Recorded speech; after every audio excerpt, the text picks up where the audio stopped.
pesugihan horor tapi dibikin komedi. Yes. Ya, jadinya pesugihan Sate Gagak. Beneran dari dulu saya udah ada niatan mau melamar Andini. Tak kasih kesempatan 1 bulan. Satu lagi, mahar 150 juta. Bajingan! The Talkies. Ngomongin film bersama Bayu dan Edo ya. Ini kayaknya karya penyutradaraan pertama Dono Pradana ya. Yang komedian, aktor, dia juga jadi comedy consultant di beberapa filmnya Bayu Skak. Oke. Termasuk Sekawan Limo. Oke. Dia akan jadi co-director di film Bayu Skak yang akan datang. Oke. UFO. Makanya berbahasa Jawa ya. Bahasa Jawa. Nah, pesugihan Sate Gagak. Tapi dia nggak sendirian, dia sama Etienne Kesar. Siapakah dia? Malah lebih lama, kayak pengalamannya lebih banyak. Oh, gitu. dia mentornya berarti. Ya, bisa jadi. Nah, cerita itu tentang 3 sekawan, Anto, Dimas, Indra. Anto tuh Ardit Erwanda, siapa? Dimas tuh Yono Bakri, Indra Beni Siregar. Yes. Mereka terlibat kesulitan ekonomi walaupun nggak yang parah banget ya. Ya, jadi klasik nih secara premisnya ya. Ya. Apa namanya? 3 orang yang 3 sekawan. 3 sekawan yang terlibat lagi BU. Punya kebutuhan masing-masing. Gimana caranya dengan cepat memenuhi kebutuhan itu kan sering banget ya. Iya. Dan ini juga 3 sekawan ini juga dibikin kayak warkop ya. Maksudnya mereka tinggal bareng. Oke. Walaupun sebetulnya satu kampung gitu ya, tapi mereka tinggal bareng. Si Anto itu karena dia didesak oleh orang tua pacarnya untuk segera nikah. Iya. Kalau Nunung sama Arif Didu. Ya. Nah, kalau si Dimas dia pengen bantu toko ibunya. Toko ibunya Jualan online. pasar, jualan TikTok ya. Ya, kemudian kalau si Indra emang dia kayaknya arah hidupnya nggak jelas ya. Gitu loh. Dia orang kalau punya duit aja dia cuma bilang pengen beli kabel casan ori. Casan. Iya. Ya, gimana ininya mereka mencari duit tambahan itu? Nah, jadi si Indra ya, si Dimas ya, yang dia buka buku peninggalan dari kakaknya Indra. Kakeknya. Indra. Nah, salah satu itu tentang pesugihan gagak. Jadi kalau bikin sate gagak buat makhluk-makhluk from the other side, maka mereka bayarnya tuh berlimpah-limpah. Iya, jadi kan pesugihan biasanya ada tumbal orang. Nah, ini nggak ada. Gimana caranya? Lu cuma jual sate gagak aja ke demit-demit itu. Iya, cuma harus bugil. Iya, gitu. Jadi sebetulnya dari premis itu tuh udah seru banget. Seru banget. Yes. Gimana dengan hasil akhirnya? Iya. Nah, sekarang premis kan bisa di atas kertas, ya, bisa dipresentasikan. Apa yang kita dilihat di layar buat penonton ya adalah hasil dari si filmmakersnya buat.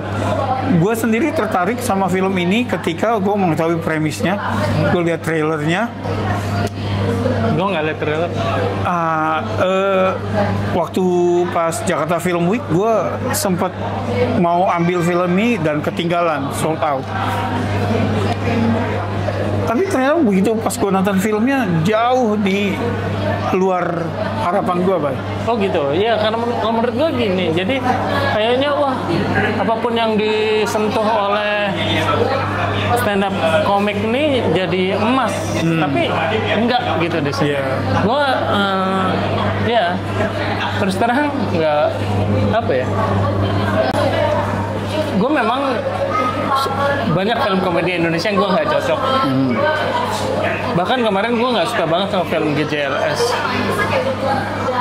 Nah, ini kayaknya gue lebih nggak suka lagi deh. Karena bagi gue nggak ada satupun yang lucu di sini. Tapi kalau memang nanti ada yang tanya kan, kalau memang dari awal gak cocok kenapa nonton gitu loh? Karena sebetulnya gini, ada film komedi yang gue suka. Iya.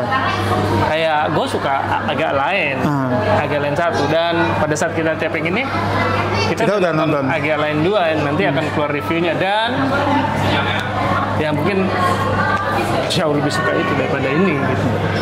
Oke, nah jadi gue datang dengan keinginan untuk bisa suka ketawa dan suka, gitu ya, gitu. Karena gue yang insist kan, ayo boy kita nonton ini. Tapi asli gue kecewa. Jadi gini, gue nggak kan kalau komika itu dalam penulisan, dalam penyampaian, kan pasti ada komik timing, ada beat-beatnya gitu kan. Ini nggak terasa di film ini.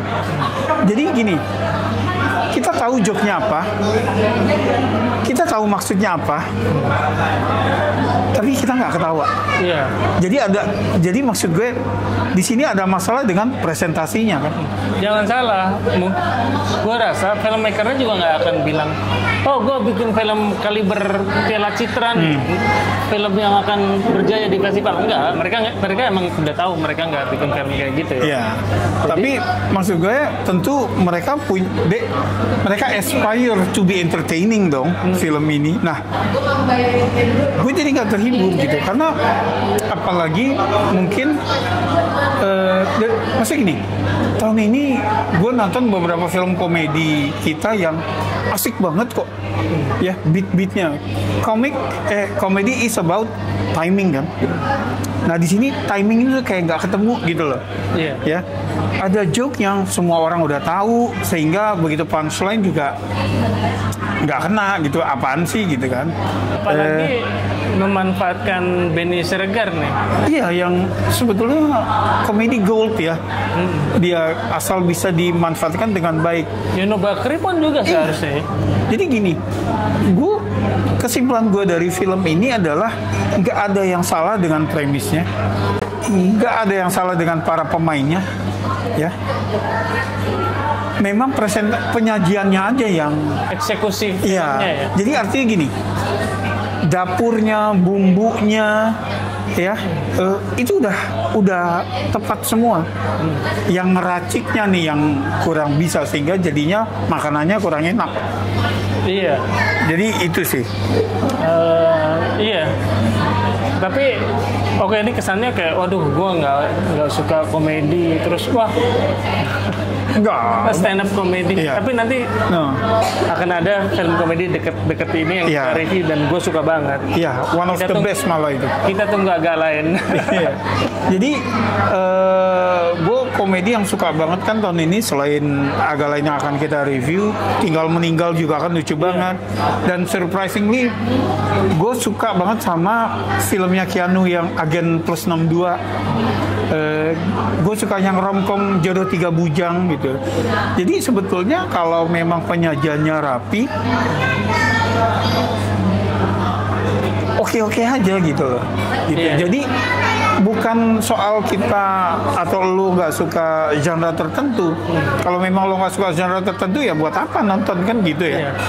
Tapi memang ya film ketika bagus ya bagus apapun genrenya, begitu juga sebaliknya. Oke, tapi kita berdua nggak suka nih. Tapi kita tadi nonton di bioskop, ada ketawa-ketawa juga kan ya dari Jadi tapi kurang semeriah yang kemarin nggak kita pecah nonton. juga kan, Nggak pecah. ketawanya tuh kayak yang ya lu udah ada di situ nonton bareng temen atau keluarga gitu ya segitu aja, lebih ke chuckles ya, bukannya ketawa gitu ya. Kalau yang satu lagi nih, gue sampai loncat dari kursi beneran. Ya gitu, jadi gue tetap ngasih jempol buat Ardit, buat Yono, buat Benny karena mereka all out sebetulnya. Di sini lebih ke filmmakersnya masih belum menemukan beatnya gitu. Itu aja sih. Iya, gue nggak ngerasa ini sinematik dan gue bisa nggak tahu ya, dia kayak sketsa di TV biasa yang gue lihat gitu. Jadi gue kurang impress dengan film. Iya. Tapi, sebetulnya dari awal juga kan, dari pas opening tuh yang nggak lu gak 1-2 menit pertama Cringe. yang ini kayaknya kalau memang sepanjang film kayak gini kacau nih, ternyata kayak gitu sepanjang film gitu. Oke. Skor? Skor gue, sorry banget, gue lupa gue ngasih GJLS berapa. Tapi nggak tahu, gue somehow lebih menghargai GJLS karena secara adegan lebih rapih gitu. Walaupun dia menampilkan banyak bloopers ya, tapi lebih rapih gitu, lebih filmic kalau menurut gue. Lebih proper ya? Lebih proper. Kalau ini gue nggak terhibur sama sekali. Mudah-mudahan yang nonton lainnya bisa terhibur, tapi gue kasih 3 dari 10. Ya, gue kasih 3 juga untuk komitmen para pemainnya sih, gitu ya. Mereka tuh udah total, gue rasa di film apapun mereka juga akan sama committednya dengan film ini. Cuma ya hasil akhirnya kan nggak ada di kontrol mereka, gitu. Oke, itu aja. Yang udah nonton Pesugihan Sate Gagak, gimana pendapat kamu? Apakah memang lucu atau garing seperti yang kita rasakan menurut kita? Silakan tulis di komen. Makasih udah mampir. Sampai ketemu di film berikutnya. Salam.